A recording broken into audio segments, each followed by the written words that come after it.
శిలాఫలకంపై పేరు వేయించుకోవాలంటే ఏం చేయాలి? ఏదైనా ప్రారంభిస్తే సరి. మరి ఆ వ్యక్తి ఎమ్మెల్యే అయితే తన పేరు డిఫరెంట్గా ఉండాలని ప్రయత్నిస్తారు. అలా ప్రత్యేకంగా ఉండేందుకు ఆ ఎమ్మెల్యే చేస్తున్న ప్రయత్నాలు సొంత పార్టీ నాయకులకే మింగుడు పడడం లేదు. చిత్తూరు ఎమ్మెల్యే డీకే సత్యప్రభ తీసుకుంటున్న నిర్ణయాలు టీడీపీ నాయకులకు రుచించడం లేదు. తాజాగా ఆమె చిత్తూరులో 47 ఏళ్ల క్రితం ఏర్పాటు చేసిన విగ్రహాన్ని 124 ఏళ్ల చరిత్ర ఉన్న పోలీస్ స్టేషన్ను ఉన్నపళంగా మార్చేయాలని నిర్ణయం తీసుకున్నారు. ఎమ్మెల్యే ఆలోచనను ఆమె పార్టీ నాయకులే వ్యతిరేకిస్తున్నారు.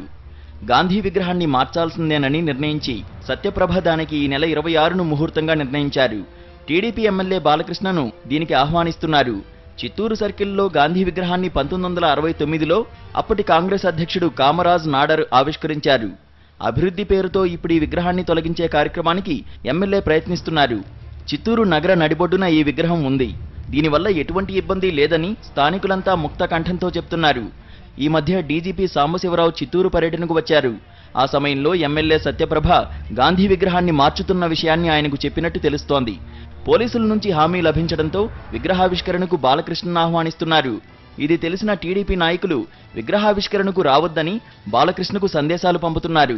అభివృద్ధి పేరుతో చిత్తూరులో అనేక మార్పులకు ఎమ్మెల్యే సత్యప్రభ ప్రయత్నిస్తున్నారు. 1889లో ఏర్పాటైన పోలీస్ స్టేషన్ భవనాన్ని తొలగించే ప్రయత్నాలకు శ్రీకారం చుట్టారు. రెడ్ క్రాస్ భవనాన్ని ఇప్పటికే తరలించారు.